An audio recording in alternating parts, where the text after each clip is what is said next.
Racers Marshall Pruitt. We're here at the 4th edition of the Velocity Invitational Vintage event. It's being held this year at Sonoma Raceway, my home track. There's so many great stories here. Cars that mean something to us because of what they did on track, maybe things we read about in the history books. And they're cars that have really deep personal meaning to certain folks. One of those folks with this car here, a McLaren M1A Can-Am car, happens to be our friend Cris Vandagriff. The Vandagriff family, you also make the historic motorsports world run as well, Cris. But this car here, like a family heirloom and one that you got back. Tell us about this car, its journey through time and its journey back into your family's hands. So this car, my dad purchased new from Carl Haas, who was the McLaren distributor. 1965. Bought it new, and it was a McLaren M1A, or M1A.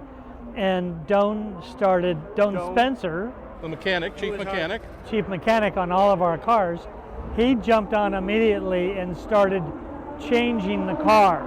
Got it right away and said, we're changing everything. We're changing everything. And one of the things that he did was he skinned the whole chassis. Yeah, if you look on the side, what we call the side pods today, you see these riveted aluminum sections here. Semi-monocoque car. Yeah. Changed the front and rear suspension, put Halibran single knockoff wheels on it, and took off the McLaren style ones, yeah, the multiple bolts. We built a 289 Ford engine for the car that at the time was getting 500 horsepower.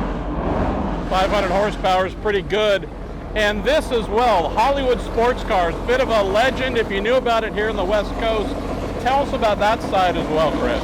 Well, my dad started Hollywood Sport Cars in 1959.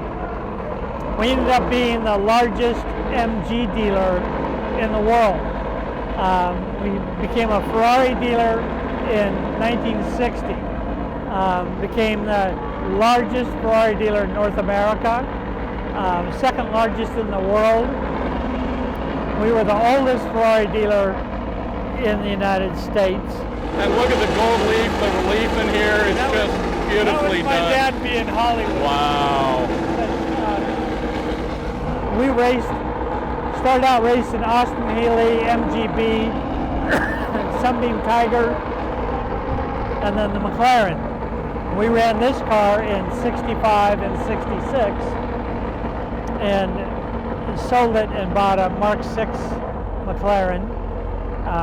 In 68, Jerry Titus drove that for us. Jim Adams drove this car for us. Tell me about getting it back, because this is something you've been wanting to have back in the family's possession for a long time. A very special gesture was made to make that happen. So it started out with my dad kept bugging me. Got to get the car back, got to get the McLaren back, got to get the McLaren back.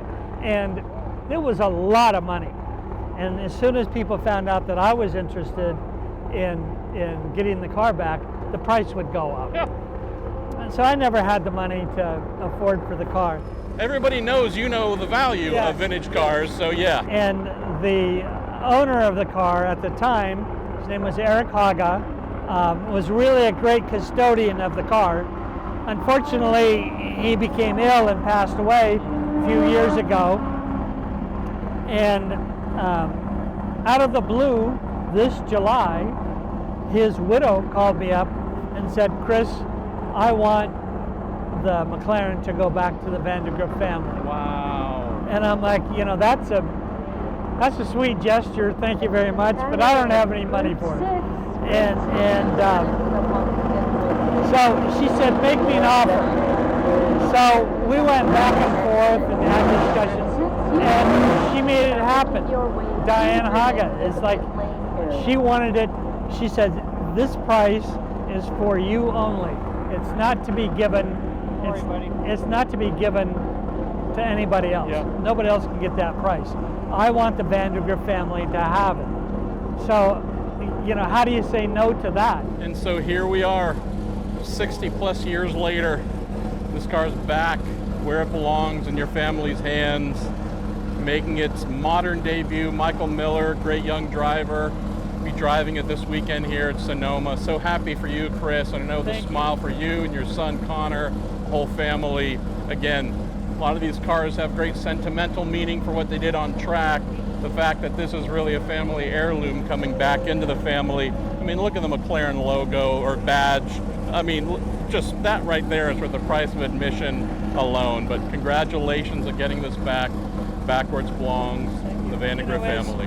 It was so fun because I started traveling with our race team in '68, and I was the kid in the Can-Am series. Yeah. And you know, I have all these stories on all the cars that are participating this weekend in the Velocity Invitational that I experienced, and it was always, I mean, what a way to grow up. Unbelievable. And was friends with all the drivers and the teams, and you know, because I was the youngest by so much, I was the brunt of all of their shenanigans. All kinds of silly stuff used to go on. But, you know, it's a beautiful car. Chad Reynolds restored the car about 10 years ago, and Chad restored it exactly as we ran it in '66. Chad's phenomenal. Yeah, the beginning of '66 we ran with the Ford engine and had terrible reliability with it. And eventually my dad says, get rid of the Ford, put a Chevy in it. And so we ran the balance of '66 with a Chevy and all of '67 with a Chevy. Unfortunately, by the time '67 came around, the car was obsolete because we were competing against the McLaren Mark 6s. So we went from being, you know, kind of top of mid-pack to being seriously mid-pack. But Jim Adams did really well in the car, and he was the reason why the car had the success that it did. The last race that the car won was the 1967 SCCA National Race at Santa Barbara. Oh, wow. And we've got pictures of that with my sister and I doing a victory lap with Jim. That's fantastic. Well, it's almost time to hit the track, so let's let you guys get ready and go see her in action. Well, thank you.